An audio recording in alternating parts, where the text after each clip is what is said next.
Hello and welcome back to College Football on Tap, brought to you by On Tap Sportsnet. I am Chris White alongside Bruno Oger. Bruno, how long have you been waiting for this week? I don't know. I think it was something that we talked about from the first episode and every single episode on the first big one for Notre Dame. So very excited. Glad it's finally here. That's the first thing when I got off work this morning. Like I was just like, oh dang, instant jitters because no more work stress, just Notre Dame stress and Chicago Cubs stress. But that's a different story. Another story for another day. I cannot wait for tomorrow. I have to work tomorrow, like most Saturdays, unfortunately, but I'll be watching College Game Day on my phone the whole time. As soon as the 11 o'clock games kick off, I'll be home by 12:15. I am ready to put my life on the line with liquor. 6 ranked matchups. Yeah. Obviously, if you look behind me here, you know which one I'm looking forward to the most.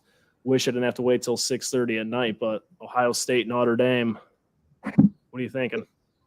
Yeah, it's going to be a fun day in general, but yeah, Ohio State, Notre Dame, obviously it's the big one. We even got it on the bottom of our ticker here.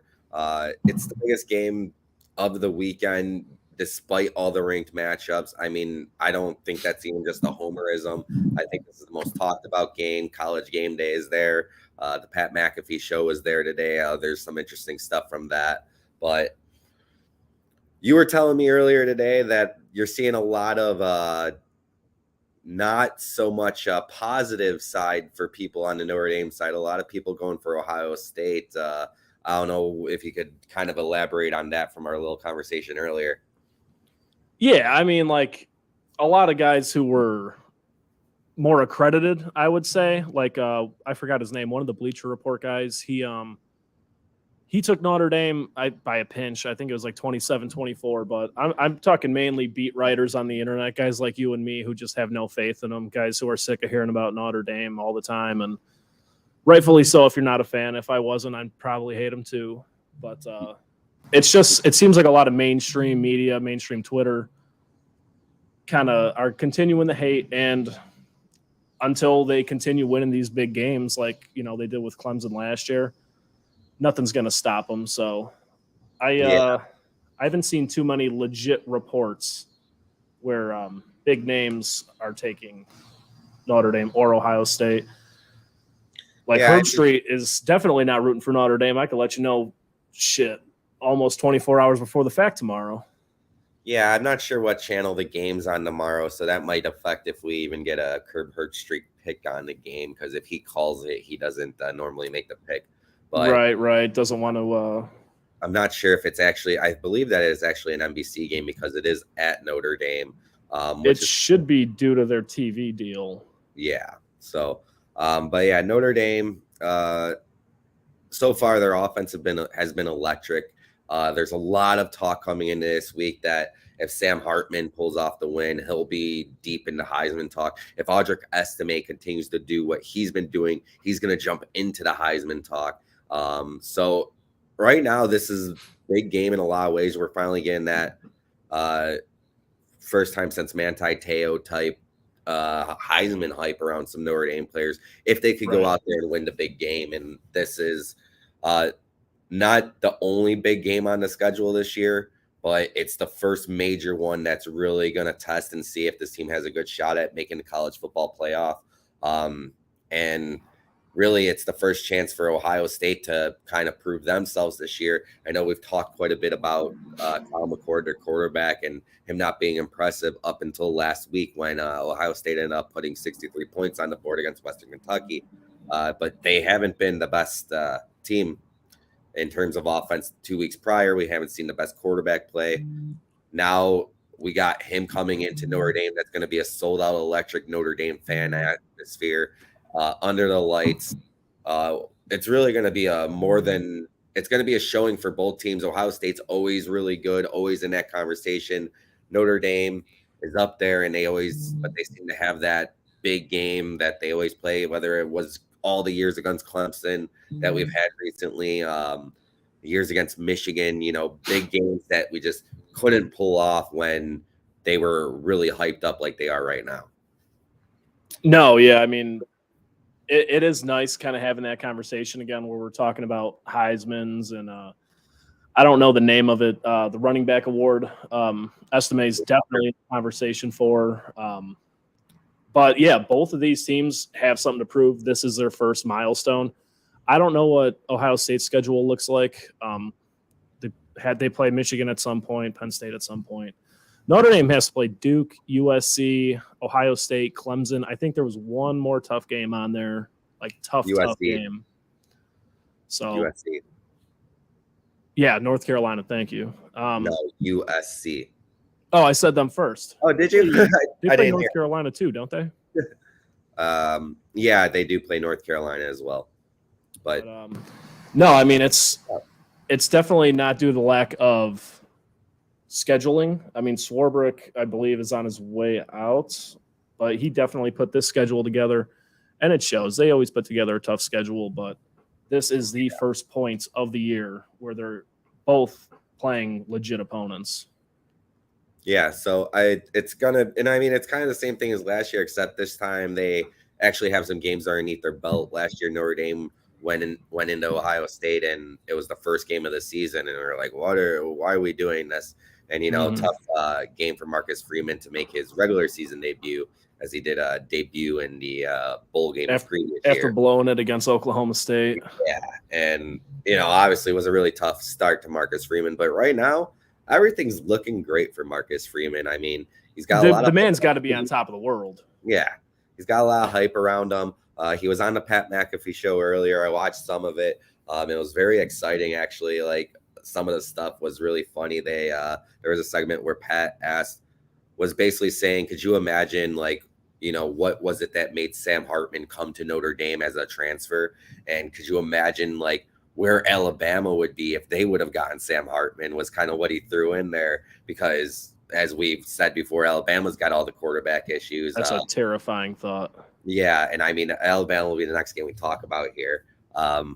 But yeah, it's Marcus Freeman was kind of saying that they recruited each other. Like, it was a good fit for each other. Hartman really wanted to, like, test that Notre Dame water. And, Marcus Freeman, of course, was like, oh, you've done what? Oh, so fuck yeah, please come. Yeah, no doubt. I mean, Hartman, you got to think, too, playing at Wake Forest, he wants, I mean, not that they're a bad program. They've been on the up and up, but he wants that more highlighted travel around the country, no restriction type play. And so far he's balling out. He's doing everything to help his draft numbers, because he is finally in his final season of eligibility. Yeah, he's a shorter quarterback, which kind of tends to be a negative when it comes to going into an NFL draft, going to the NFL in general and making it. Not too many guys of that height are really considered too often. And I think coming to Notre Dame, he gets a chance to show out a little bit more, even though Wake Forest did have that year where they almost were a Final Four team until they lost. I don't know if it was the last game of the season. I think it was the last game of the season, and they still won the ACC championship, but I could be wrong on that. And that was 2 seasons ago, when it was kind of the Sam Hartman coming out party. But his career numbers in general at Wake Forest were insane. Came over here, and they've been great so far, and now he's even getting that Heisman talk, and this is his chance to show out. I mean, you throw 4 touchdowns for 300 against Ohio State, and Notre Dame walks away with a win. Yeah, they're going to be talking about you for Heisman, and yeah, without a doubt. And you're instantly in that conversation. Yeah, and you would think that when Notre Dame plays USC, like, that's going to be the matchup that might even decide the Heisman at that point. So this is a big game. In a lot of ways for him. And then one more thing that I wanted to really throw in there from watching the McAfee show earlier, Audric Estime was on, and Audric Estime, what a freaking big dude, man. Like, the kid is fucking massive. I mean, he is a brick shithouse. But they did kind of say, like, he originally was going to go to Michigan State. And then I had no fucking idea about that. Yeah. I thought when you put me and our buddy Fat Zach in that group chat, I saw that video for the first time, and I was sitting there like, what the hell is this? Yeah, and he kind of took a dig at Michigan State with it too, saying like, "Well, we don't really want to talk about them right now," but in in a funny way. But yeah, like I had no idea either. I'm glad that he's here. I know things might have changed a little bit. We might have had Logan Diggs stick around if he wasn't the lead guy, because I know Logan Diggs last week was incredible for LSU. But whatever. No, he's a workhorse, but I mean, if it wasn't for Estime, it'd be a 4-back system. I mean, yeah. Chris Tyree, disregarding his size, he's, besides for Braden Lenzy, probably the fastest player in Notre Dame over the past decade or so. Mm-hmm. I mean, it's hard. It's a good problem to have when you have guys like that on your bench. Yeah. And another thing that I really think we need to look at, in terms of this game, Notre Dame's getting healthy. Their defense was a little depleted last week. They didn't have all their guys. It looks like for the most part, everyone's back on track. I believe Bertrand's good to go. Gabriel Rubio was announced to be able to go. So they're getting some big players back on defense that they didn't have last week. Seemed like a lot of it might have been more of giving the defense bug getting in my face, giving defense a little bit more rest coming into this game, so that they were prepared, probably because it will. Yeah, I did hear there were a handful of healthy scratches, not necessarily injured guys, but guys who could use a break. Yeah, and I mean, it kind of showed there was a lot of struggling defense last week against Central Michigan. And I mean, they still only gave up 17 points and they pulled together late, but you tell it was a lot of guys that weren't used to getting all the reps that they were getting on a constant. Right. So glad that this team's getting healthy. It's going to be a fun game. We'll probably be live reacting to it. I know that a good friend of ours, Ron, was having some friends over. I don't even think I could go over to Ron's tomorrow. That's Ron on tap. Yeah, Ron on tap. I think I don't even know if I could go over to Ron's tomorrow, just because I think I need to be in my own setting where I can focus in and just be able to let loose, because I don't want to be disrespectful if Ron's parents are home. But I totally understand that thought process. We're dragging the kids over there, but my wife Bailey, she's gonna go solo parenting for about 3 hours and 15 minutes. I already forewarned her. We're clear. Ron, for most of you, all of you who don't know, has a kick-ass basement, kick-ass backyard. His house is fucking awesome. And I already have a favorite bar stool there, and I plan on sitting in it for about 3.5 straight hours tomorrow night. I do have to mention, I probably am watching the game with my buddy Ronnie, and me and Ronnie have not had the best luck of watching big games together. So it did turn around last year, so with the Clemson game. So here we go. We're on to 1. Let's make it 2. Let's do 2. I like that. And that seems like a good segue point. What do you want to hit next? I honestly Colorado, Oregon? No, I think we got to go with Ole Miss, Alabama, just because we kind of mentioned Alabama in there a little bit. And it was something that we talked about a little bit on Monday, was the quarterback situation there.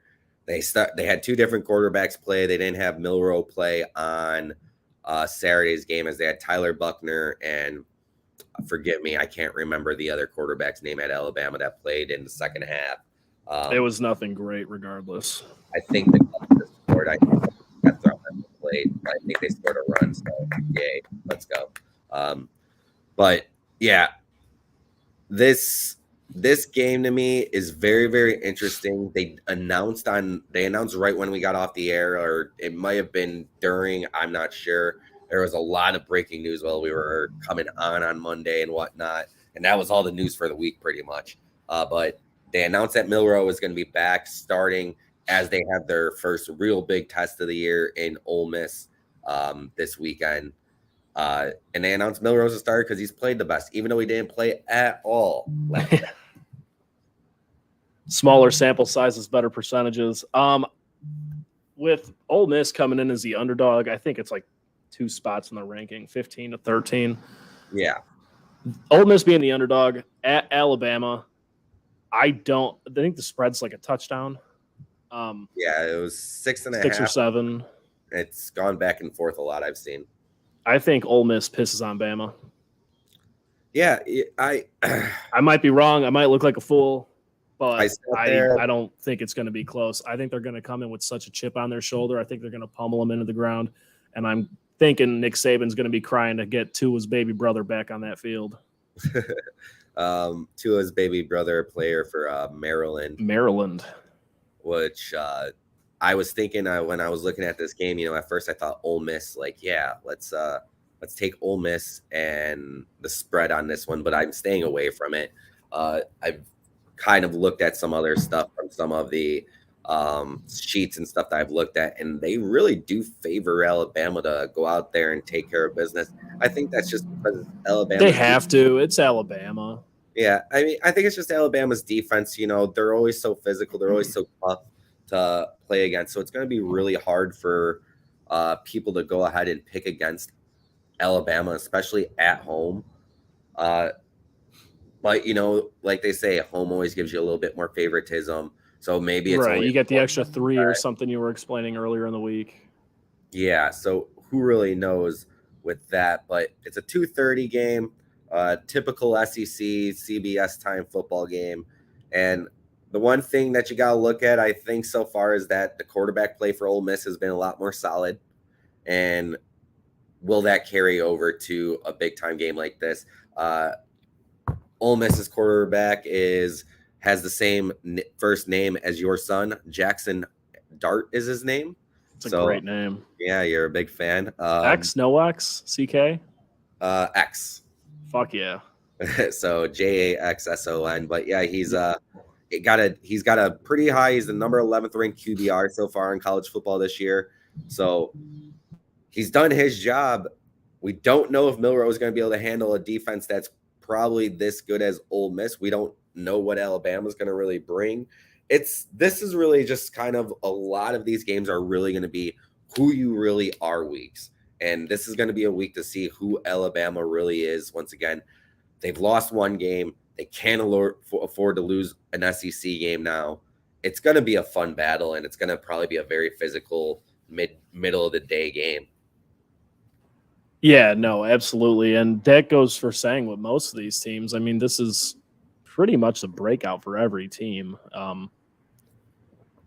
It's going to make and break a lot of seasons. I'm not going to get too ahead of us, so I'll stick where we're at. But no, Bama needs to win this, or there is no crawling back. They're not going to be able to do what LSU is doing right now. Yeah. And crawling back. If they get a second loss here, especially in conference play, college football playoff dreams are over. Yeah, it's this is do or die. Every game's do or die now for Alabama. Ole Miss is 3-0 coming in. They haven't had quite the matchups that Alabama had with their earlier season game to Texas that they ended up losing. But so far, like, you look at the numbers, the yards per game, Ole Miss puts up way more than Alabama has, because Alabama's offense has been a struggle. It showed last week. They won 17-3 against South Florida. They weren't able to move the ball much. I just honestly, I don't know which way to lean, because I just feel like I get on this wagon every year that this is going to be the time that Alabama goes down, and then all of a sudden it's Nick Saban and it's their best game of the year, and they just come out and it's heartbreak. 4-17, and you're just like, oh, okay, Alabama's back. And and it's never ending every single year. That's why I can't even look at the betting on this game, I mean, at all, just because I want to sit there and say Ole Miss +7 with that kind of thing. It looks like a good number for them, considering the way they've looked and how Alabama's looked on offense. But Alabama's, and until they don't, you gotta stay away from something like this. Yeah, I typically don't touch the SEC in general, let alone Alabama, when I start my betting fingers going. But especially a game like this, I am fully confident in Ole Miss. I think they're going to come in and pummel them. Not touching it. Not touching money line. Not touching spreads. Not touching overs. I'm just going to watch and enjoy some college football. Yeah, I completely agree. But with that, we could go into your game that you just mentioned before we went into the Alabama game. Probably the second most highlighted game of the week, despite that Alabama Ole Miss game. Colorado is the most popular team in the world right now, just because of Deion Sanders and what they're doing. Deion. So Colorado versus Oregon, number 19 versus number 10. This game is at Oregon, and despite Colorado and all the hype around them and everything like that, Oregon is a huge favorite here. Yeah, I did see that earlier. That came as quite a surprise. And you have to think it was probably a little different before the Colorado State game. Yeah, and I could tell you for a fact, because I saw it last week, it was minus 14. Now it's minus 21. So minus 14 before Colorado State, minus 21 now. So 7-point difference. Yeah, you're giving them a whole nother score there. And I've been saying it for a while. I'm like, Colorado's going to go 8-4. They're having this great start. They got that win against TCU, but I think they're going to go 8-4 because they got a tough schedule. And this week and next week are going to show it because it's Oregon and then USC. So it doesn't get any easier from here for them. No, we're going to see Deion's colors come out. Yeah, so I think that they kind of have to Colorado's got to sit there and throw the first punch in this game. That's the main thing. I think this game is going to be crazy in terms of the amount of points scored, but Colorado's got to find a way to throw the first punch. You can't let Oregon. There's no second half adjustments. You have to come out of the gate immediately throwing punches. I mean, I'm personally going to hammer the over. I don't know what it is. Probably 70. 55 or so. What is it? 70. Holy shit, me. Probably still going to hammer it. I'll have a little bit more on that later. I did look at overs and unders this week for the betting because I was struggling to find a lot of games, and then now I have a crap ton of games because I just can't help myself. But 70 is a lot of points. Colorado's covered that twice already this year. Last week was, I think, 78 points were scored between those two. Of course, they did go into double overtime. The first game against TCU was a 45-42 finish. So a lot of points scored there. And Oregon scored 81 points in their first game of the season. So they did that themselves. Like, granted, it was Portland State, I think, but that's a lot of fucking points. So Bo Nix is legit then? Yeah, Bo Nix. That conversation's over. Yeah, he's had an insane season so far. I don't think he's thrown a pick yet. I'm happy he's doing it in the Pac-12 and not the SEC. Yeah, definitely. Because he got benched at Auburn as a freshman. Yeah, freshman. Auburn, like, outside of Cam Newton, I don't remember any good quarterbacks at Auburn. It just seems. And didn't Cam start at Florida? Am I crazy? I don't remember that. You could be crazy. You could be right. I don't know. We'll roll the dice. I think that was the case, but no, they don't commit and produce quarterbacks in the NFL. Yeah, I do vividly remember that picture that popped up on everybody's Twitters and Facebooks for a long time of Bo Nix being the kid in the stands at the at their championship year. Okay, yeah. So, yeah, he's been great. 893 yards passing, 8 touchdowns, no picks. Can't ask for much more, but no, that's impressive. And a quarterback who uses his legs too, which is more and more the normal every day. But he's definitely putting on a show. I don't dislike him nearly as much as I used to, but I kind of have a toxicity about me of hating popular players. And you do have to look on the other side in terms of this game, the offensive star power that Colorado has with Shadir Sanders. Shadir Sanders has been really good. He's only thrown 1 interception. So you're doing a great job. He's throwing the ball a lot. I think he's thrown the ball a lot more than Nix has this year, probably 40-plus passes up on him just because of the way Colorado's played football. So pretty wild to even think in terms of that stat line. But Shadir Sanders has been really, really solid. He's been a top-notch player. His running back Edwards has been great. His wide receiving core with Weaver and Travis Hunter, which I wanted to check, and I kept on thinking about it before I took my nap today. I wanted to check on the status of Travis Hunter. I'm not sure if he will be playing. I believe he is not. I could be wrong. I haven't personally checked, but I feel like I remember getting like a Bleacher Report update or something. He was in the hospital, so I think it's safe to say that he's not playing. But I really didn't even hear an update on like what the real injury was. Like nothing all week, which is kind of surprising. But I remember, man, I should have wrote some notes down. I remember hearing about it. I can't put the tip of my tongue on it, and I know if I go on my phone to look it up, it's going to be about 10 minutes before I say another word. So yeah, no, it's okay. It's not that, Travis Hunter is a top star player, but it's not that they don't have the offensive prowess to sit there and put up points without him. They have a lot of talent. And we've talked about it before with the 69 scholarships. You better have some talent other than your top 3 players. Yeah, it does kind of make me wonder if like the idea of Travis Hunter not playing might have something to do with that spread line, though. Maybe it added a couple more points towards Oregon because it does take away one of your star players who plays both sides. No, and that's absolutely a fair, valid reason for Vegas to chop up a little bit more. Yeah. But I do not believe he's playing. I could be wrong. Do not quote me. But while we are at this point, why don't we take a trip from Oregon to Oregon State? Another ranked matchup.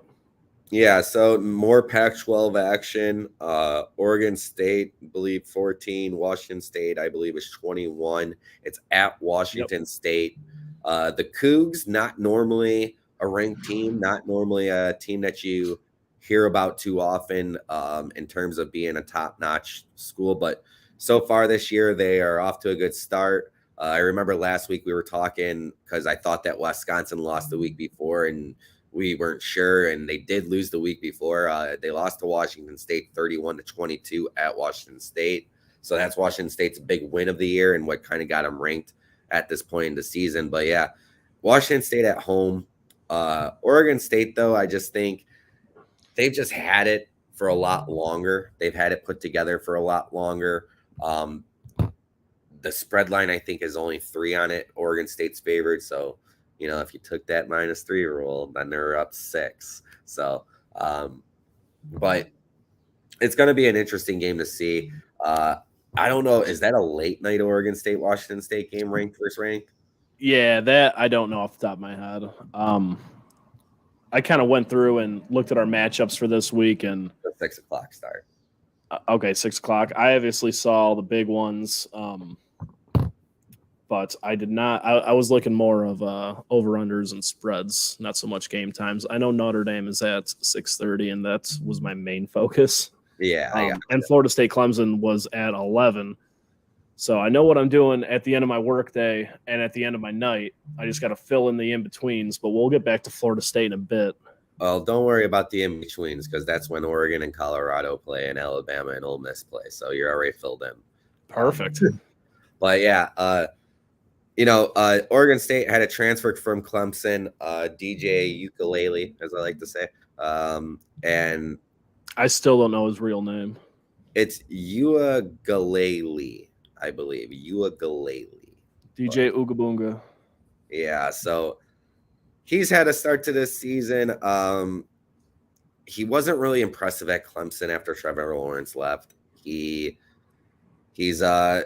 kind of not getting a lot of opportunity to pass so far this season. I don't know if he has been benched a little bit or something like that. I don't know if there's any controversy or anything there, but his numbers are not like outshowing by any means. He's got 6 touchdown passes, thrown 2 interceptions this year, but the talent on the other side, Cameron Ward, the starting quarterback for Washington State, he's off to a great start this year. He's got 986 yards passing, 9 touchdown passes, and he's also the team's leading rusher. 980. He's got to be definitely at least top 10. Top 15. He's number 15. Okay, I was going to say because I think Hartman is somewhere around top 3, and he's around 1,300. Wow. Yeah, that would make sense. I actually looked at their standards as well because I know he's passed well into 1,200 yards this year. But yeah, this and Cameron Ward, he's not really like the biggest running back, which is kind of concerning for Washington State. He leads the team in rushing yards with 95 yards rushing. Like, that's pretty terrifying through yeah, 3 games. So yeah, so I'm not sure if they have like some 5 running back system there in Washington. Yeah, that explains 1,000 yards in the air. Yeah, so it's very interesting, but he hasn't thrown a pick. So maybe it's a Pac-12 thing. Yeah, I mean it's going to be interesting to see. Cam Ward. I don't know if this is a legit Washington State team. They're really not a team that I've ever watched. Well, like we're gonna say a million times today, we're gonna find out this week. Yeah, if they're legit. I've watched. I mean, 6 ranked teams are going to lose this week. That's a fact. Yeah, and hopefully it ends up shooting a lot of teams that I don't like seeing up near the top down. But we'll get into it. But Oregon State, I've seen them play a lot of football. They're normally very solid, but I just don't trust the quarterback situation there. I haven't liked DJ since he was at Clemson. He just never has really shown it, and it seems like he's having the same struggles here, and that's not going to be really good since he's in the QB conference this year. You would think, I don't know what he came into college as. I'm guessing a 5-star recruit because at that point, I don't think Dabo would have settled for anything less. But yeah, no, he is not translating well. This is his first year with Oregon State, right? Yeah. He got benched against Notre Dame last year. Mm-hmm. That is correct. Okay. Yeah. No, I mean, I don't really give a shit about Clemson. I want to see all players prosper, do well. But yeah, he's had a rough go with things. He sat under Lawrence for what, 2 years, maybe a year? Yeah, I know that he got a little. It was at least one. Yeah, he got in there from time to time, but yeah, because they would be winning by so much very often that he'd come out. Yeah, they're beating Bowling Green 73-3. We'll let DJ get a few reps, hand the ball off a few times. Clemson normally doesn't schedule a team as good as Bowling Green. They go a little bit lower than them. So I apologize. But yeah, I think that I really don't know. This is going to be another one that just kind of we'll see. Not really teams that I watch all the time. I've watched Oregon State over the years. Notre Dame's played them, and they're normally a team that hovers between 15 and 25 every year. They once they get up to the top 12, they play Oregon and USC and they lose. And right. We'll see how Oregon State comes out there on a road game with Washington State. Washington State they handled Wisconsin at home, but it was only by 9. I don't think Wisconsin's the most impressive team either. So there's a lot of people not giving up on them yet, but yeah, they've definitely looked better. I feel like they're kind of always in that little vortex too of, can't break that 25-15 spot. Seems like that for a while now because it just seems like a team like Wisconsin for years they had that opportunity to be in the top 4. And the COVID year, when COVID saved Notre Dame from Jonathan Taylor, they were up in the top 10 for at least a few games, weren't they? Yeah, for sure. Was that 2019 season? Yeah, because I think they had another running back at that time too, and it was kind of a 2-headed monster, but I can't remember who the other one was. But yeah, going into it, like I said, with Washington State, Oregon State, we'll find out, but we'll transfer over into another first ranked matchup, Utah versus UCLA. Utah is getting quarterback Cam Rising back for this game reportedly. So that is a huge get for Utah. Kind of interesting thing that I saw with this was that the spread line before Cam Rising was announced was -4.5. As soon as Cam Rising was announced to be playing, it went to -6. So he only moved them up a little bit, which I haven't been impressed with their backup quarterbacks played this so far. Utah's really played a lot of close games early in the season where they've struggled and there was a game a couple weeks ago that I bet on that they should have ended up losing, but they scored twice really late and ended up pushing that game. Getting Cam Rising back is a big deal. I don't think people know how he's going to react coming back from a torn ACL, and I think that's the main story with the game is how is he going to be coming back from the torn ACL, having missed 3 games so far this season? Is he 100%? Are they just making sure that he's out there for this big game? I mean, it's going to be very interesting to see how they go out there and handle business because UCLA, you know, ever since they got Coach Chip Kelly there, they've been in that same kind of bubble, that 20 to 30 range. They're a good team, but they haven't sat there and gone that big victory in the middle of the season. This is their opportunity to do that against Utah, the team that won the Pac-12 last year, and that Cam Rising. Yeah, you know, I don't really know. I didn't play too many sports after the Little League level. I gave up football. I golfed in high school. I don't really understand what goes through an athlete's mind, but I feel like everybody kind of just completely forgets about major injuries.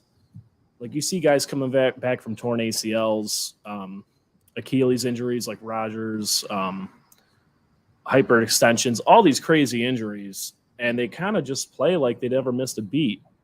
And then you hear about other guys who tear their other ACL walking their dog. I think there's some kind of athletic mental block. Maybe they know how to deal with it a little better. But if doctors are saying he's fine, I mean, no these are reason. Still kids. I'm sorry? I said these are still kids, though. So it's kind of, it's a different stage. But I have to personally believe if a doctor says you are okay to go out there, especially in college, he's got to be 100%. Yeah. And I don't see any reason to not think he's going to ball out. I think he's going to be perfectly fine as long as coaches. I mean, you have to think at a college level, there's probably so many different procedures you have to get cleared through. It's not like Matt Stafford when he dislocated his shoulder and said, no, fuck you, I could throw that ball. Like that kind of thing doesn't happen quite as often. I don't think, but yeah. I don't know. I hope he's playing. You can't really be sure. Playing, and I'm excited. But yeah, it's going to be a very interesting game for Utah because honestly, Utah has that opportunity this year to be a college football playoff team. Their big thing is going to be USC. You know, and that's that hump everybody in the Pac-12 has got to go over. I mean, it could be a hump for Notre Dame too if they get past Ohio State. Like that's a team right now. Oregon's going to be there. I mean, it's not an easy conference, and Utah was good enough last year with Cam Rising. Cam Rising, if he's back healthy and he has that, hopefully that mental block where he just isn't affected by the ACL and it doesn't affect his play, and he's the same guy that he's been in previous years. Yeah, the sky's the limit for Utah. Otherwise, this could be a game that's a downfall for him, and it could be the rise of UCLA at the same point. So we know what kind of offense UCLA runs. It's very fast-paced. They're going to try and score a lot of points and hit up in the mouth, and they're going to have to do that. UCLA's quarterback, Dante Moore, has been pretty solid so far. Another top 10 QBR rating. So he hasn't thrown the ball as much, but he has done the job, and he's a freshman. So it's very interesting to see when you're in a quarterback conference like Pac-12 is this year, and this kid's coming out there and having his first season. But they've also they're very heavy on their run game. UCLA does a little bit of everything. They're going to try and tire you out. I don't know what the over-under on this game is. It'd be interesting to look. I know Utah's a little more defensive heavy usually, but that might be an interesting thing to take a look at. I don't remember seeing it when I was making my waves through earlier and yesterday and throughout the week. Yeah, so the over-under's at 52.5. Interesting. those 50s always kind of scare me. Yeah, 49.5 does nothing to me, but 50 just don't want to touch it. In college football, I feel like it's been different in the past. This year, it's a little bit tougher with the first down rule changing, and that's why. Yeah, and I still haven't touched an over-under because of that. Yeah, I mean, today's going to be the first time that I actually put those out there since week one, since the mistake of week one, not knowing how that was going to go. But I have two. I actually did put one over out there for Eastern Carolina, Michigan, and I hit my spread, but I parlayed it with an over, and Eastern Carolina, I don't think they even put up a touchdown. They covered, but didn't put up a touchdown. Yeah. So, yeah, that'll be another big matchup this week. What else do we got? Penn State. Big Ten country. Yeah, Penn State, 24, Iowa. Go ahead. Pretty simple for me in this game. It's Penn State underneath the lights.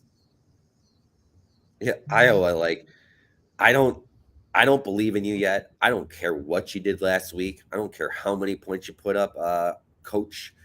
What's his name? Ferentz. Brian Ferentz, I think it is. Brian Ferentz. I don't care how many points Iowa finally put up. Okay. I know that we talk a lot of slander on this show about Iowa offense. And there's nothing I love to say more than Iowa can't put up 20. And Brian Ferentz was specifically talking to me and you when he said, grab your step stool and crawl out of my ass because we put up 41 on Saturday. Yeah, true quote. And if you've watched us before, we do make these comments all the time. And it was literally like, Chris texted me right away. Is he taking a shot at us? I'm like, shit, he might be. He's going right at our throats. But Brian Ferentz, go to hell. The over-under is 38.5. Penn State's doing that themselves. Yeah. I know what I'm doing. Yeah. I think Penn State's going to take this game. I'll tell you right now, it's on my betting slate. They're minus 14.5 at home. Iowa's ranked 24. Penn State's ranked 7. Penn State's offense is not the same. They are a real good offense this year. Penn State is going to go out there and roll Iowa now. Iowa always has that good defense, but they aren't going to be able to score at Penn State. And Penn State's going to score a lot. And when you see all that white entering a night game at Penn State, that's got to be one of the scariest things as a young college athlete to walk into. Because as a college coach, it's probably a little terrifying. Yes, it is so cool to see. That will be on one of the side TVs while I'm watching the Notre Dame Ohio State game. I don't think I'll have to pay attention or look at it too much, but obviously that's a game you leave on for the first quarter and kind of shop around for another one. Yeah, I'm sorry. I am going to continue my Iowa disrespect here. And prove us wrong. Yeah, no, he made it personal. Iowa's 24. I hope they're 50 by Sunday.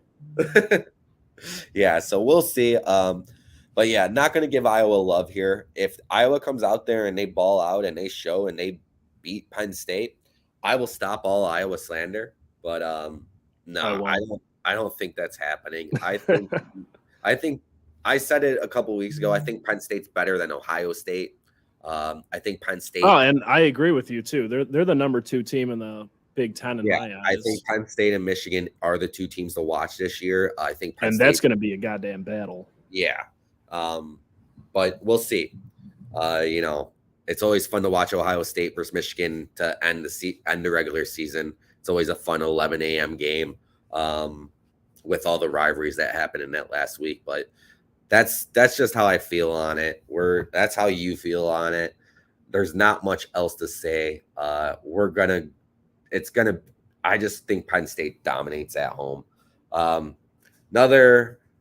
think we just covered all 6 of the top 6 matchups in 45 minutes. So I was kind of keeping an eye on that clock, and we're kind of rolling through it. I was kind of prepping myself. I got a handful of beers over here thinking we might be on here for a minute, but we're keeping pace pretty well. Yeah, normally when we start at 2:00, Nikki gets home and then she brings me out another drink while I'm sitting here because I don't bring out enough. And I might have that issue here again. I might have to train the dog really quick. Turner, can you go get me a beer? But we'll Where's see. my 2-year-old at when you need him? Yeah. But we have a couple more games. Obviously, one of the big non-ranked versus ranked, but normally would be Florida State versus Clemson. 11 a.m. start tomorrow. Gonna kick us off with a hot one. Very close on the spread. I could talk about this game all fucking day. We could stay on here for 3 more hours. I am so ready for this game. It's going to be very interesting to see what happens, what Clemson team shows up. Clemson, of course, lost a game earlier in the season, first game of the year on Monday night against Duke, 8-7. Was kind of one of those things where you said before, and it was our first episode, that this is not the Clemson team of old, and they showed that. And I've heard the same kind of things on all the talk shows this week. Like, Clemson is not the same team of old. So we'll see. We'll see if they really could come out at home and beat Florida State. Florida State last week struggled against Boston College. They were up big, and Boston College came back late. Seemed like Boston College figured them out. So we'll see. Dabo's a smart guy. If he sees the same thing that Boston College saw that ended up getting Boston College back in that game, it could be a long day for Florida State, and all this hype around Florida State could kind of go away. Like I was kind of saying earlier, I have a special hatred for popular things, and I absolutely have a special hatred in my heart for both Florida State because that Jameis Winston year, and Clemson because the Love and Gilman injuries in 19 or whatever year it was. I am rooting with all of my heart, not for this game, for Florida State to make it to the college football playoff. I want to see them in there so bad. I want new blood, and I want it to be them. I don't like Florida State at all, and I don't want to. Nobody does, and nobody should. This is Florida strictly for college football. I don't want to see them in the college football playoff just because, I still goddamn Jameis Winston. I still hold it against them. They didn't let NIU win that Orange Bowl back when the NIU did the Orange Bowl. So it's supposed to roll over for you now. Yeah, I mean, it's been all these years, but no, I've never liked Florida State. Even as like a 7-year-old, I hated their helmets. I'm like, you got the wrong gold, baby. Like, it just was, ugh. And I kind of, in a way, am rooting for Clemson. I hate that for you.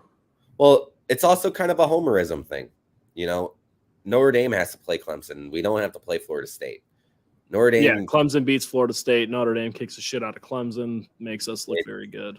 Yeah, I mean, it gets to a point where it could become hard to deny if Notre Dame were to run through everyone, them the number one team in the nation, if they beat everyone that's on that schedule. And if Clemson sits there and they prove to be a lot better than they were in week 1, that's not a bad thing for the Irish, but that's my own homerism right there. It's going to be an interesting matchup. Jordan Travis got hurt a little bit last week. His wrist was bothering him, but he came right back out there and played. Wasn't very effective. So we'll have to keep an eye on that if that affects him in this game. Clemson's still kind of in that odd little quarterback space. Their quarterback, I think his last name's Klubenik or something. I'm not sure. Yeah, I luckily have not watched too much Clemson this year. Cade Klubenik. Look at that. Look at you go.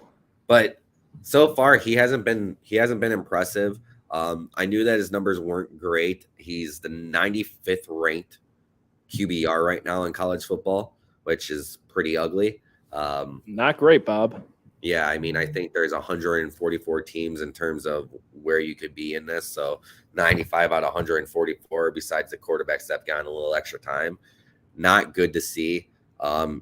This is going to be his showing out party too. It's one of those things where I'm sure Clemson wishes that this was a night game, because I think sometimes that night atmosphere helps some of these teams because the crowd's just a little more wild at that time of day. Right. They've been drinking. Especially in college. So, but it's going to be a very interesting matchup, a very good way to start off this huge slate. And it's going to be interesting to see if Florida State comes out there and kicks their ass because of the way that they did struggle against Boston College last week. We talked about it. NIU beat Boston College. NIU now is 1-2. They got blown out by Nebraska last week. NIU is not as good as Goddamn Jeff Sims. And it's gonna be something to see how Florida State responds to their struggles last week. And if Clemson really can play at the level that we're normally used to seeing them compete at. I'm just happy the game's at Clemson, so when I tune in, I don't have to hear the stupid chant and chop. Yeah. I feel you on that. Nothing gets the blood boiling like a bunch of drunk assholes just going, oh, yeah, no thank you. Not a big Atlanta Braves fan either, are you? Let's not make it a race thing now. Arkansas 12 LSU. Brian Kelly again. Yeah, I believe this game is at LSU. I think Arkansas is undefeated this year so far, but going into LSU after the way LSU looked last week, it looks like they're pulling it all together. It's going to be a very tall task for Arkansas to overcome against LSU here. Yeah, Arkansas is 2-1. We're both wrong there. Oh wow. Yeah, so both 2-1 teams, one ranked 12, one not. 17.5 on the spread, 6 o'clock, 4-letter network game. I don't think it's going to be great. I feel like it had to be brought up just because it's Brian Kelly. It's going to be an interesting story all year long as they keep crawling back, trying to get back into that college football playoff picture. Yeah. So I think there's always a story here. Can't wait for the story to end, but there's always something interesting when LSU plays as of right now. I think they're doing something that Alabama is not going to be able to, and I'm here for it. I want to watch it over the next X amount of weeks until probably the final week and watch Brian Kelly get his heart ripped out. Well, that would require Did I say that out loud? A&M. So I'm sorry? That would require them to lose to Texas A&M. So yeah, Iowa might put up more points than A&M. Yeah. We're looking at Arkansas now really quick. Yeah, they lost last week 38-31 to BYU. And they've played two teams that they shouldn't play at all because it's just burial games. So LSU's a 17.5 point favorite here against Arkansas. Arkansas doesn't seem to be that impressive. LSU probably will blow them out. LSU's got a couple of hard matchups coming up over the following next 3 weeks as they get Ole Miss, Missouri, and Auburn. So, I kind of have a little bit of hype on Missouri myself. Like, I like that team quite a little bit. They had a big win last week against a ranked opponent. So, LSU is going to blow out Arkansas. I don't think this is going to be a fun game.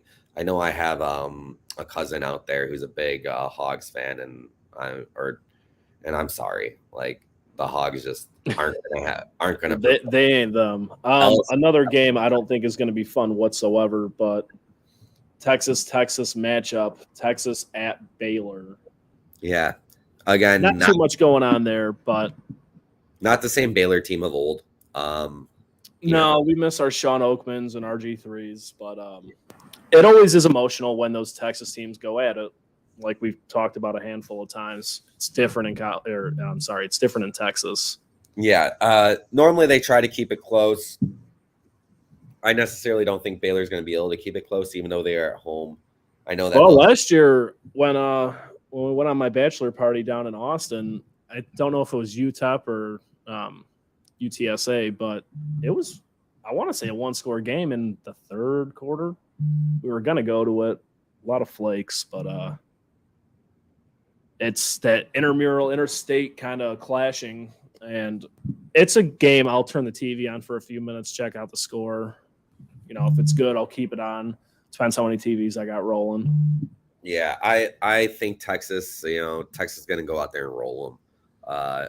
I just don't see Baylor being that competitive. They've struggled with some bad teams this year. Just not really a team that's really going to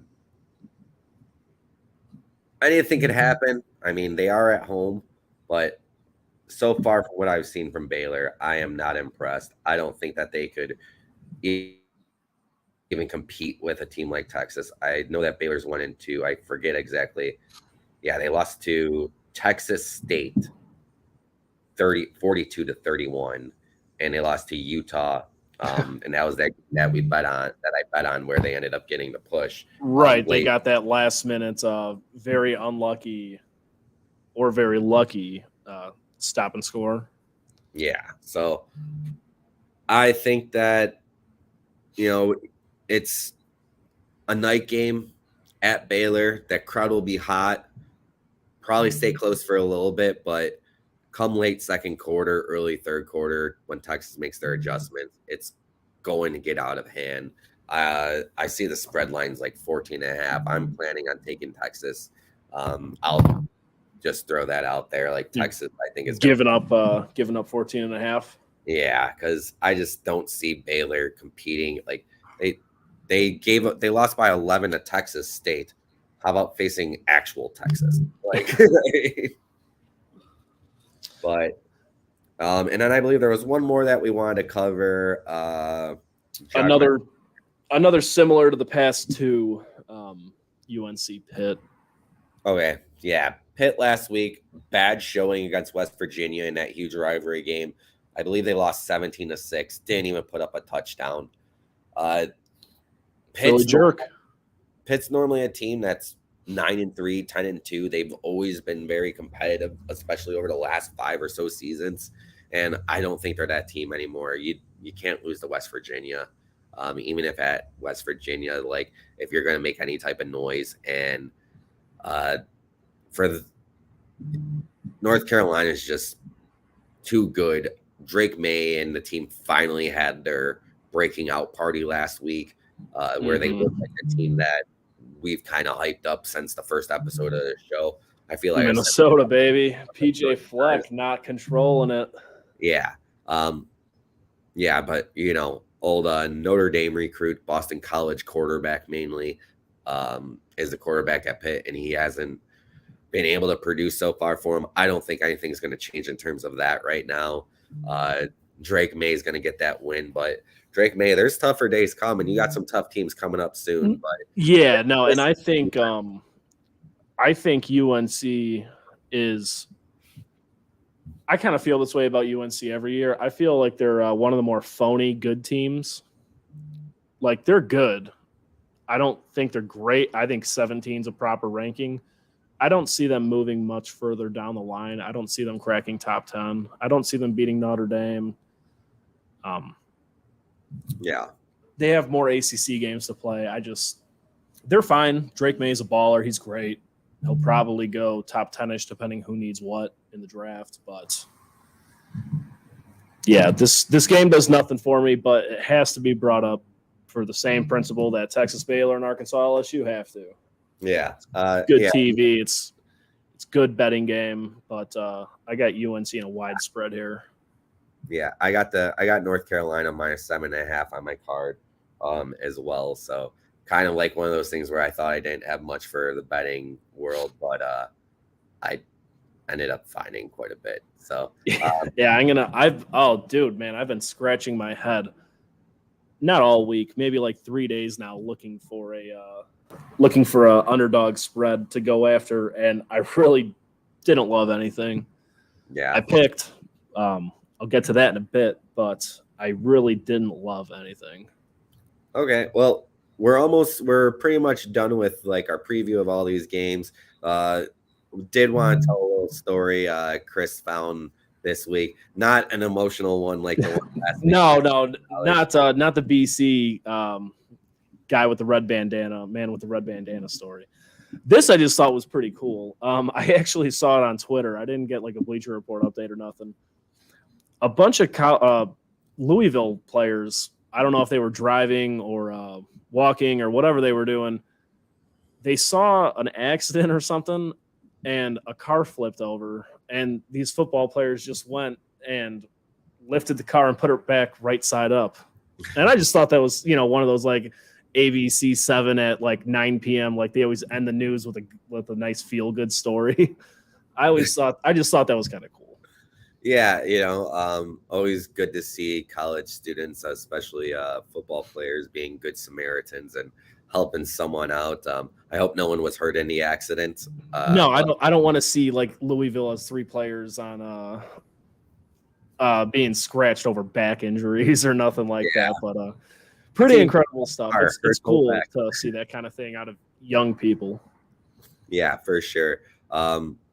Yeah, so a little more another good Samaritan story. So people helping people, that could be your kind of gimmick going forward. Like, oh well, you got this one, the red bandana, the guy who sat there and saved a bunch of lives. These guys flipping over cars.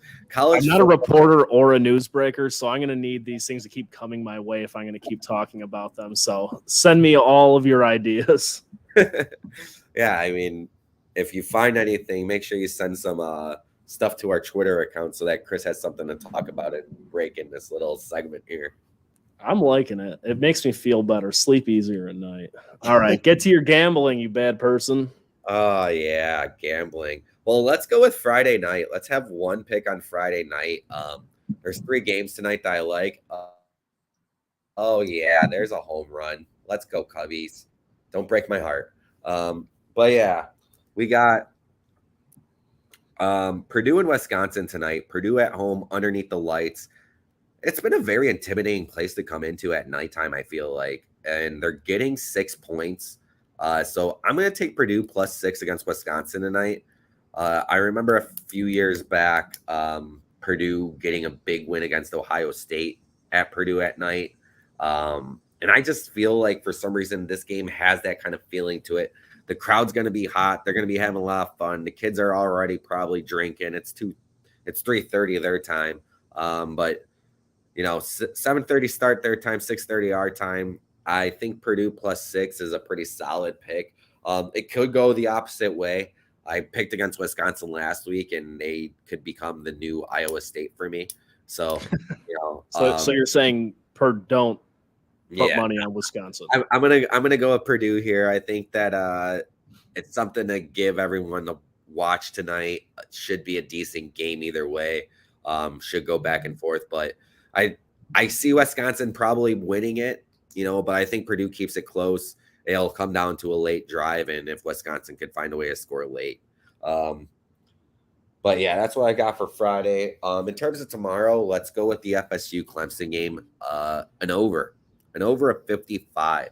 So I kind of looked into this a little bit. Florida State's been covering 55. Clemson, outside of week 1 against Duke, they've covered the over. I see both teams being able to score a little bit here. At least Florida State is either going to come out there and punch in the face and score a lot early, and Clemson's going to be trying to battle back, or they're going to go back and forth quite a bit. Am I the only one who thought that 2-point spread was a little ridiculous? I once again, I chalk it up to Clemson being at home and Florida State struggling last week. Sure. I just don't understand Vegas sometimes. Like, is there some crazy stat that we just don't know about? Playing in the state of South Carolina on this day, no team from Florida has ever like one of those things. In the last week of the college football season in September, and it's 79 degrees out with 73% humidity. Yeah, so it's I don't know if there's anything like that on this game. I actually decided to stay away from the spread itself, just because I sat there and I debated back and forth, and I'm just like, this just seems like it's too easy to go with Florida State. So I just have a weird feeling that Clemson's going to pull it out, and I'm just staying away from that. But I think that they're going to score points. I mean, I was even thinking Florida State, if they did go out there and roll them, like 35-20 is a push. I think that's reasonable. I think the score, one of these teams is going to score over 35 themselves. I see like a 38-28 finish would be what I would predict if I had to throw a score out there, and it would be Florida State over Clemson, but not going to sit there and bet that spread line, just because I just don't know with Clemson at home. Clemson might be a lot better than they were since week 1 because they did have that game in hand in week 1, despite what the final score was. They just didn't score in the red zone. And if they fix scoring in the red zone, that could be the difference maker for Clemson. So I'm taking the over. I don't want to touch the spread. Tomorrow I might throw it into a parlay just because I am kind of leaning Clemson, but just not confident enough to bet on that spread alone. Second game I got for us, Oklahoma versus Cincinnati. Oklahoma, a team that we kind of talked about a little bit last week, as not being like prevalent, not being shown like they normally are on television. They're kind of just there. Yeah, not really blowing the socks off anyone. Yeah. But they played really well. They've been a really good team so far this season, and Cincinnati has not been as good as Cincinnati that we're used to seeing. Oklahoma's given 14 points to Cincinnati. I know that Cincinnati had another game. I can't recall what it was right now that I was just looking at. I'm like, how was this game like this? And they lost. I just don't see it being a very good game for Cincinnati to handle Oklahoma, a team that normally we're used to seeing score high numbers into the 40s. Not having an issue. Yeah, and putting points on the board, yeah. And I think that's going to kind of be the case here, just based off what I've seen from Cincinnati so far this year, and like just going to go with Oklahoma minus 14. Didn't Oklahoma? I might have asked you the same question on Monday. Didn't Oklahoma put up like 70, or was that 2 weeks ago? I can't remember myself, but it's very likely. They probably had one of those Division II games that a lot of these teams schedule and go out there. Yeah, kind of early season Appalachian State style games. Pay the school $2 million to come get their ass kicked. Yeah, and they'll take it all day. Yeah, poor kids. Another game that I had, and I will say I did not take any pluses this week, any teams on the plus side. So, except for, but we got Maryland versus Michigan State. At Michigan State was pathetic last week. The Mel Tucker thing, they were pathetic, and I don't see it getting any better for them right away. Here quick. Maryland's been playing good. We talked about Baby Tua earlier and how Alabama wishes they had him.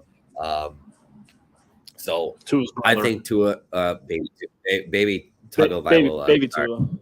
Yeah. God, I know his first name too. What is his first name?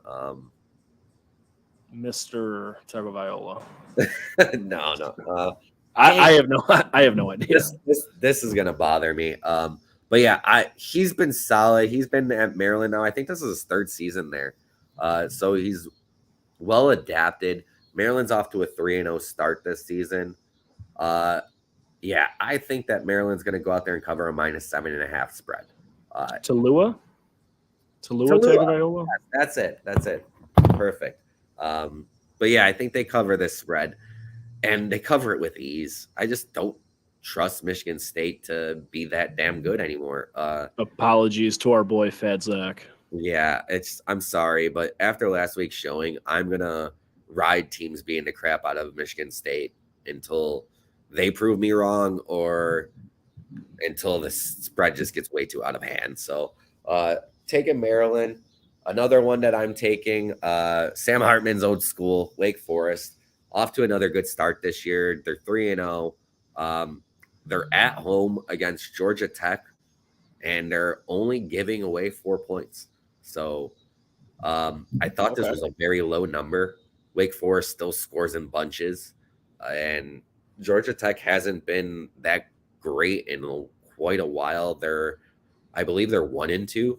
So I don't understand. They might be 2-1, but I just don't understand how close this number is for the game being at Wake Forest.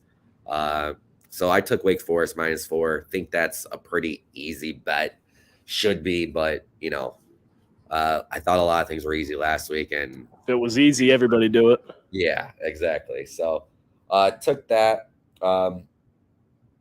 game that I had to lean on there, but I crossed it off. I'm not going to even talk about it because I've debated back and forth. So we'll skip that one.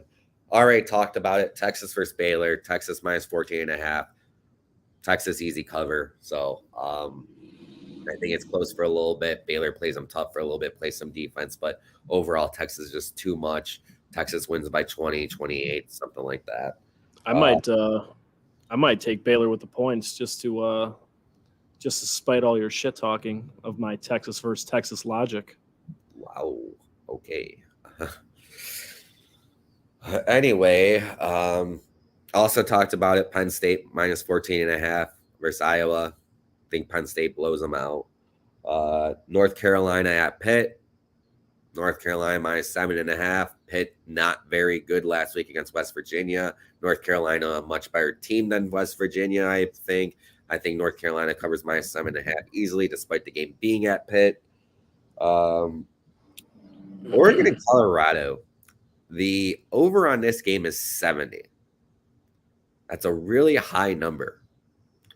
The thing is, these teams cover this number all the time.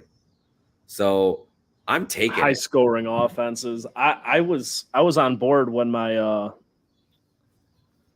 what's the word I'm looking for here? When my ignorant mind was thinking that was going to be in the 50s. Yeah. So I said it. I'll ride with it. Ride or die with my petty $10 bets. Yeah. It was 45-42 was the final score of Colorado TCU. Oregon's covered 70 of themselves once. Granted, it was a D2 school, but it's just this game is going to have big numbers. The only thing that I see it not covering for is if Oregon comes out there and they get up 21-0 early. I don't know how once the backups go in, you're in trouble with a spread that high.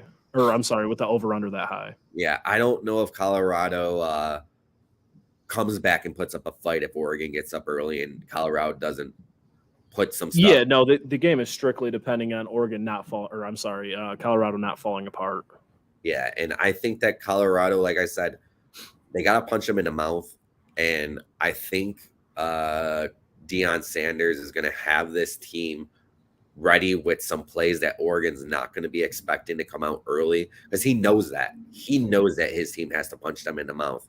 And you can't normal, typical bullshit. So I think like I mentioned earlier, this is not we'll make some halftime adjustments type of game. If you don't get on the board early and stay on that board, they're going to run away with it faster. I mean, it's not going to be close if they get down 14-0 in the first on the first 2 out of 3 drives. Yeah, not at all. And it's going to be a fun game to watch just to see how that first quarter goes. If that first quarter goes in a good direction, we could be in for a doozy that is going to be very, very talked about. I think that I will have to leave in the middle of the game for about an hour or so, but I'm going to do everything that I can to catch the beginning and the end of those that 2:30 slate before I settle in for the Notre Dame game, which that will be the last thing I talk about. I'm taking Notre Dame money line. The spread's at 3. Notre Dame getting 3 points. Fuck the spread. Notre Dame is beating Ohio State. Notre Dame money line. I see there's a boost on DraftKings, 50% profit boost up to a $50 bet on any Notre Dame Ohio State bet. Notre Dame money line, 50% profit boost, $50 on them. I'm going above my units in terms of $30 on each game that I bet. Notre Dame blowout. Notre Dame's getting the win. I don't care what anybody says. Notre Dame's taking this. You know what I saw was really interesting, which we didn't bring up earlier, kind of when we started the show talking about Notre Dame, Ohio State. Notre Dame is 86% in the red zone. Top team in college football. With those kind of numbers, you get the ball moving each and every drive. You get close. Who needs 3 with those kind of numbers? You get in the top. You get in the 25. You take those 4th downs. You get those extra downs. You keep piling it in. I mean, run it up the gut. Hit great house. Hit your receivers, your tight ends. I think they're going to move the ball around well. And I did not hammer the money line. I used my Nick Chubb refund for the Notre Dame money line, but I threw some money on there. I am right there with you. Fuck the spread. Same thing I'm doing with Clemson and Florida State. Fuck the spread. I'm going money line all day. So we're going to see how that goes. I think this game will be won in the red zone, though. If they can't put up 6 each and every time from inside the 20, that's going to be Notre Dame's downfall. But so far this year, regardless of opponent, we've been seeing it without problems. You can't stop Sam Hartman, and you can't stop the power of Audric Estime. That offensive line is fucking massive. I can't get over it. That offensive line. TV does not do him justice. Very good. You cannot get through Notre Dame's offensive line. It's and like we said, Joe Alt season, baby. This is going to be a statement game. I fully believe in the Irish. I'm going full homer because I am pumped up and I've had a few drinks in me, so I'm getting even more pumped up. I can't wait for tomorrow. That's all I really got for today. So if you got nothing else, Chris, I have something else. Oh, what else you got? Don't you dare forget about my my. Oh yeah! Oh my God! I apologize. That is so as bad. You should. As you should. Terrible. Wow, I'm an asshole. It looks bleak. I'm 3-0. I'm trusting the system, trusting the process. I'm not going back to Michigan. I think Rutgers is a decent team, but I said it Monday. I might have said it before with Harbaugh coming back. If they go up 35-0, I don't think Harbaugh is going to take the starters out. I think he's going to try and just step on their throats, make a statement immediately. Let them know he's here. Let them know he's back. So I am not touching that game. I am going to throw my money on 1-2 Charlotte plus 28 against Florida. Okay. Emotional game for Florida last week. Big win. Brought them back in the top 25, sitting at 25. I think momentum is a weird thing in college football. I feel like more often than not, coming off these big major wins, you have these emotional wins, you kind of take a step back. I think Florida beats them no problem, 2-3 scores even, but I don't think they get them by 4 scores. I do not think they surpass that 28-point mark. So I'm going Charlotte plus 28 against Florida at Florida for my Gerbs pick of the week. That is my underdog. So I just wrote it down on my little cheat sheet that I keep everything together so that I know where I'm at in terms of unit sizes and everything like that. That's gonna be an interesting game. 28 is such a weird number. It's such a square number. Yeah. I hope I could find it at 28.5, honestly. And then I might throw a little bit on it myself just because you haven't filled me yet. But it's we're watching this game at 6 p.m. on SEC Network Plus. I don't know if that's regular SEC Network. I have Hulu Live TV. Network Plus. I'm sorry? I'm not watching that game at all on SEC Network Plus. Well, I'm not watching it at all either. Maybe I'll tune in for 20 minutes before Notre Dame kicks off, but I don't think I have that channel. I have Hulu Live TV. But I'll check Bleacher Report here and there. I'll forget about it Sunday morning. I'll check DraftKings or Bleacher Report and either be happy or sad. I just don't want to come on here Monday and lose my immaculate record. Yeah, I'm cool with losing the money. I got to keep the record. We'll have to pay attention to Rutgers and Michigan too, just in case Rutgers covers, because then you're going to be really upset with yourself. No, yeah, you know what? It was time for a change, whether they cover or not. I hope I'm wrong. I hope they put up a good fight. I mean, I don't think they won't put up a good fight. I just don't see Harbaugh slowing that offense down. Gotcha. Is that all you got today, Brew? Yeah, that's all I have. Like I said, I'm very excited for this weekend. We'll both be active on our Twitter accounts, and me and him both tweet randomly from the College Football on Tap Twitter account throughout the day as we're both getting through our games. So keep an eye out, interact with us. Maybe I'll do a couple video recordings. I'll start screaming into the phone if Notre Dame gets up big. and I'll be very drunk, crack them. So I'm gonna watch that Jerry Maguire Notre Dame skit about 10 times tomorrow morning. Let's get the fucking blood pumping. Oh man, yeah. It's been a long time coming, waiting for this one. I hope that I'm not let down. Otherwise, it'll be a very somber show on Monday. So, let's go get this win, buddy. We showing our full out homerism this episode, without a doubt. But hope that you guys enjoy everything that we're talking about. And like I said, in comments on YouTube page, we'll be able to respond. We'll answer any questions that you guys have. Didn't see anything come through in terms of that today. I got a bunch of text messages again. So like I said, please comment on the YouTube page. I haven't looked at any of your text messages, so I'll respond to you when I get off the show. But yeah, let's go Irish. Let's go Irish. Let's go college football. Let's have a good weekend. Bruno, have a good weekend. Viewers, friends, family, have a good weekend. This has been College Football on Tap, brought to you by On Tap Sportsnet.